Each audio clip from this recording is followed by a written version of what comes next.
pessoal, tudo bem com vocês? Espero que dentro da medida do possível todos estejam bem, de coração. Sei que o contexto ele não é favorável para muitas pessoas, que estamos passando aí por uma crise a nível mundial, né? Mas eu de coração espero que todos estejam conseguindo se virar, que estejam com saúde, para que a gente possa passar por mais essa e superar toda essa crise. Bom, pessoal, o assunto da aula dessa semana é Revolução Inglesa. Ai, professora, mas por que eu preciso estudar a Revolução Inglesa? O que eu tenho a ver com a Inglaterra? Parece que não temos nada a ver, mas temos sim. Nós, cada um de nós, somos um sujeito histórico que vai desenvolvendo sua própria história, suas próprias relações com outros seres humanos ao longo da vida. Mas querendo ou não, uma série de fatores, uma sucessão de acontecimentos somados ao longo da história da humanidade acabam nos levando para a vida que a gente tem hoje. Então, quando a gente começa a estudar todas essas coisas, a gente entende muito melhor a nossa própria história. Então, a história é como se fosse uma teia de aranha. Todos os fios eles acabam interligados entre si. Então, se a gente corta um desses fiozinhos, querendo ou não, a gente vai mexer em todas as estruturas dessa teia, né? Assim funciona a história. Tudo está interligado, como se fosse uma teia de aranha. Vamos à Revolução Inglesa, então, pessoal. Para a gente falar sobre Revolução Inglesa, a gente precisa falar sobre a dinastia Tudor. O que é dinastia, gente? A dinastia é uma sucessão de pessoas de uma mesma família que governam um determinado território. Os reis que mais se destacaram nesse processo, dessa dinastia Tudor, foram o Henrique VIII, foi o Henrique VIII, e Elizabeth I, tá? É importante que vocês saibam que nesse período, no reinado dos dois, começa no reinado do Henrique VIII, ele inicia uma reforma religiosa. O mundo o mundo europeu praticamente todo dominado pela Igreja Católica. O rei Henrique VIII, ele tinha diferentes interesses. Ele queria se casar novamente, ele queria, se separar da Catarina de Aragão, sua esposa, porque ele estava apaixonado por uma outra mulher da corte, que falou que só se deitaria com ele se os dois se casassem, e a Ana Bolena. Então ele solicita o divórcio, a igreja não autoriza, até hoje existe isso, que você, de acordo com os preceitos da igreja católica, você só pode se casar uma vez, perante a Deus, então a igreja não acata. O rei Henrique já tinha esse interesse pessoal, junta isso com o interesse político, de querer reduzir a influência da igreja católica naquele lugar e de também, pessoal, olha só, confiscar as terras da igreja católica, uma das maiores proprietárias de terra do mundo naquele período, tá? Então ele implanta lá uma religião protestante, que é conhecida como anglicanismo, que até hoje existe e que, ao contrário da igreja católica, que o chefe, digamos assim, o superior é o papa, na igreja anglicana o chefe é o rei. Então quem hoje é o chefe da igreja anglicana, gente? Quem é a rainha da Inglaterra? A rainha Elizabeth, esta senhora com essa cara bem fofinha, tá? Bom, gente, nesse período aí que começa essa reforma anglicana, quando o rei Henrique VIII estabelece essa nova religião na Inglaterra e rompe relações com a igreja católica, confisca as terras da igreja católica, ele passa essas terras, transforma elas em propriedades privadas, tá? Essas propriedades, elas acabam sendo vendidas para os burgueses, que é aquela classe de comerciantes que surge no final da Idade Média e que começa a enriquecer, ou seja, começa a ganhar poder econômico. Então, essas propriedades, elas passam por um processo que a gente conhece como cercamentos. Isso mesmo, gente, cercar, passar uma cerca ao redor. Por quê? Porque nós tínhamos ali surgindo o interesse em criar ovelhas para extrair a lã e produzir tecidos, Esses burgueses tinham esse interesse. Então, eles acabam adaptando essas terras para as necessidades do capitalismo que estava nascendo na Inglaterra, tá? Outra coisa interessante, pessoal, em relação a isso aí, é porque nessas terras moravam camponeses que, enfim, trabalhavam ali, né, em troca de um lugar para dormir e, né, a maior parte do que eles produziam ia de impostos para os donos da terra, no caso destas terras, a Igreja Católica, tá? Por isso que ela era tão rica. E para onde vão esses camponeses agora? Para onde vão essas criaturas? Essas pessoas, elas acabam indo para cidades, tentar a vida na cidade. A gente vai ter aí um movimento de êxodo rural, né? Muito parecido com o que a gente vê hoje em dia, né, pessoal? Muita gente que sai do interior para tentar a vida na cidade, tá? Bom, gente, é interessante que a gente perceba que a burguesia é uma classe social em ascensão, ou seja, ela está começando a acumular poder, mas ela tem poder econômico, embora não tenha poder político, ela não tem muita representação, não tem muita voz na política, tá? Bom, nesse período, então, eles começam a ter uma certa representatividade no parlamento. Já ouviram falar no parlamento, gente? É esse órgão, né, de políticos em que esses cidadãos se reúnem para discutir determinados assuntos que dizem respeito à coletividade daquela nação, né, daquele país. Bom, quando acaba a dinastia Tudor, né, porque a rainha Elizabeth I, ela morre sem deixar herdeiros, ela ficou conhecida inclusive como a Rainha Virgem, né, não que ela fosse, né, mas enfim, ela gostava de manter essa imagem de castidade, né, se era ou não sabemos, mas enfim, ela morre sem deixar herdeiros, tá? E quem assume, a gente começa então uma outra família assume o poder, né, e começa uma nova dinastia, que é a dinastia Stuart, tá?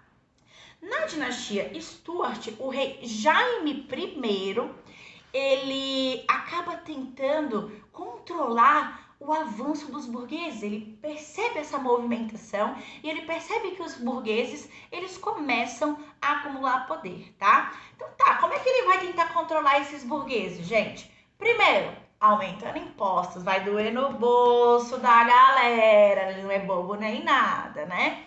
E segundo, ele vai começar a perseguir algumas pessoas por causa da religião, especialmente os puritanos.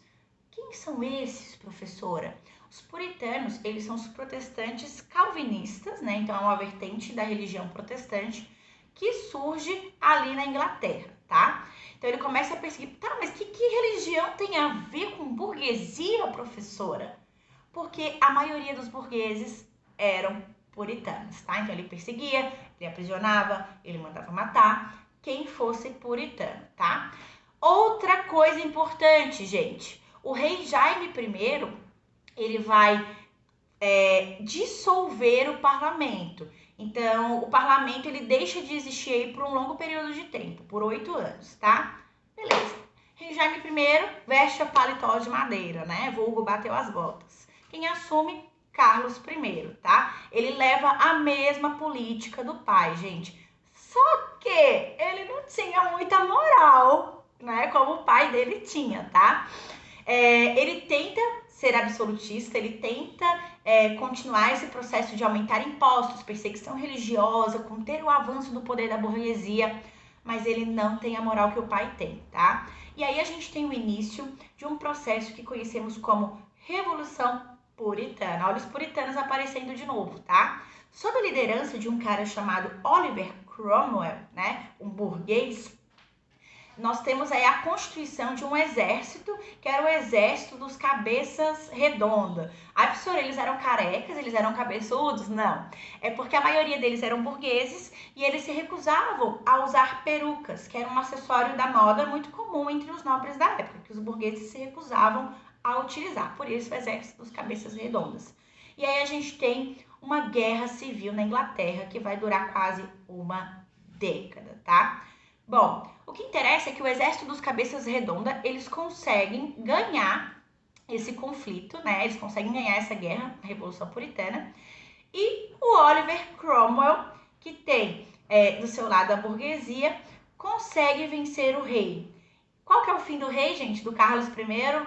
Vapo. Rei Carlos I é decapitado, tá?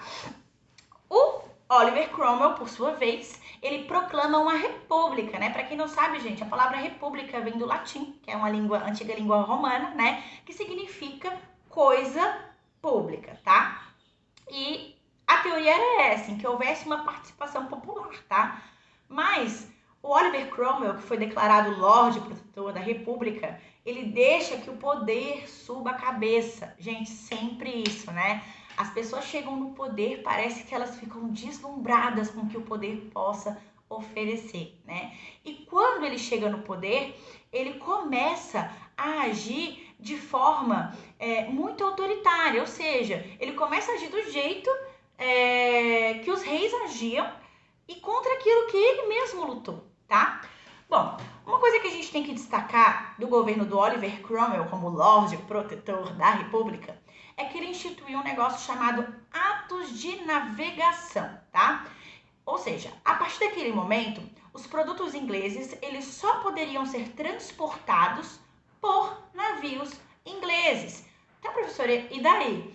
E daí, gente, que isso vai estimular a produção de um mercado interno. Então, o mercado interno inglês, ele vai começar a se desenvolver. Então, os ingleses, eles não ficam mais dependentes de mercadorias que vêm de fora, tá? A partir dos atos de navegação. Bom, continuando, né? Voltando ali para o poder que subiu na cabeça do Oliver Cromwell. Quando ele morre, né? Ele morreu de morte morrida, tá, gente? Ele não foi assassinado, não morreu de morte matado, tá? Ele faleceu, veio a óbito. Morte natural. Quando ele morreu em 1658, ele foi substituído por seu filho. Só que o filho dele também não tinha tanta moral quanto o pai. Parece que eu já ouvi essa história, eu acabei de falar sobre isso, né? Bom, ele não tinha a mesma moral que o pai, e aí o parlamento vai fazer uma manobra bem arriscada, diga-se de passagem, né? Para evitar uma nova guerra civil. O que eles fazem? Eles chamam Carlos II, sim, o filho daquele cara que perdeu a cabeça, né? Para reassumir o trono e restaurar a dinastia Stuart. E o Carlos II, sim, eu aceito, tudo bem, e prometo respeitar os interesses de todos, tá? Mas não. Ele tentou instaurar mais uma vez o absolutismo, assim como seus antepassados, tá? Bom, gente, quando ele morreu, o irmão dele, Jaime II, em 1681, assumiu o trono, né? E também tentou levar essa mesma política absolutista, tá? De fechar parlamento, de aumentar impostos, enfim, de tentar concentrar os poderes em suas mãos. Outra vez o parlamento adota uma manobra arriscada, tá? O que eles vão fazer? Eles vão tentar depor o rei, o Jaime II. De que maneira? Eles vão a sua filha, a filha do Jaime II, né, Maria II, e o esposo dela, Guilherme de Orange, né, que ele era governador dos Países Baixos, que é onde fica a Holanda hoje, para assumirem o lugar e derrubar esse ditador, né? Guilherme de Orange, então, ele entra na Inglaterra para depor o rei, para derrubar o rei, e o rei ficou com medo, gente. Ele lembrava do que tinha acontecido com seus antepassados, né? E com medo de perder a cabeça, ele fugiu para a França sem resistência alguma, tá? Bom, e aí o casal, né, Maria II e Guilherme de Orange, eles assumem como rei e rainha da Inglaterra, se comprometendo a não concentrar os poderes em suas mãos de forma absolutista. Eles assinam um documento que é a Declaração dos Direitos, né, em 1689, que garantiam que os seus poderes não eram mais ilimitados e que as decisões políticas, a partir de então, cabiam ao parlamento, tá? Então a gente tem o início, pessoal, de uma monarquia parlamentarista. Então é por isso que hoje na Inglaterra existe a figura da Elizabeth II, né, que ela é muito mais uma figura ligada à tradição cultural, à representação de um passado da Inglaterra, do que propriamente ela ter poder de decisão política. Isso cabe ao parlamento e ao primeiro-ministro, tá? O que a gente pode destacar de importante nessa revolução? Porque toda essa treta, toda essa confusão, ela vai ser importante, gente. Primeiro, Porque pela primeira vez na história, nós vamos ter o fim do absolutismo de forma efetiva, né? O fim desse poder dos reis, tá? Segundo, porque se esse poder político sai da mão dos reis, ele passa para uma outra esfera. E quem são? Aqueles, os burgueses, que já tinham poder econômico e que queriam também representação política, tá? E isso vai ser muito importante, gente, porque a partir daí, não por coincidência, que os burgueses começam a legislar em seu favor para poder acelerar o que a gente conhece depois como Revolução Industrial. Então, a Revolução Industrial e o começo do capitalismo só foi possível porque a burguesia ela assumiu o poder na Inglaterra. Então, na Inglaterra, foi o primeiro lugar em que a gente tem o fim do poder do monarca, do rei, e o início de uma era burguesa. Tá? E são eles hoje, gente, os burgueses, né, os donos do capital, os ricos que a gente chama hoje em dia, né? São eles que detêm o poder, são eles que estão na política, né? Vocês podem perceber, se a gente for analisar, por exemplo, o nosso Congresso, a gente vai perceber que existe pouca representação, por exemplo, de negros, embora seja a maior parte da população brasileira. A gente tem pouca representação de indígenas. Os nossos governantes, eles têm um padrão, né? Isso que é o padrão branco, o padrão heteronormativo, e é um padrão que ele vem justamente de quê? Dessa ascensão da burguesia ao poder que começa lá na Inglaterra, tá? Bom, gente, por hoje é só. Espero que vocês tenham gostado do vídeo. Se gostou, dá um joinha lá para levantar minha moral, para me deixar feliz, para me sentir importante. Vocês viram que eu nem passei maquiagem hoje, gente? Depois eu fui assistir o último vídeo, eu reparei que eu tava parecendo uma geisha, né? De tão branca que tava a minha cara. Eu maquiei só o rosto, daqui pra cá foi escuro. E eu fiquei horrorosa, né? Então dessa vez eu falei, vou com a cara lavada mesmo pra não ficar ridícula no vídeo, né? Bom, gente, brincadeiras à parte, é isso mesmo. Um beijo pra todos vocês, uma boa semana e a gente se vê em breve. Tchau, tchau!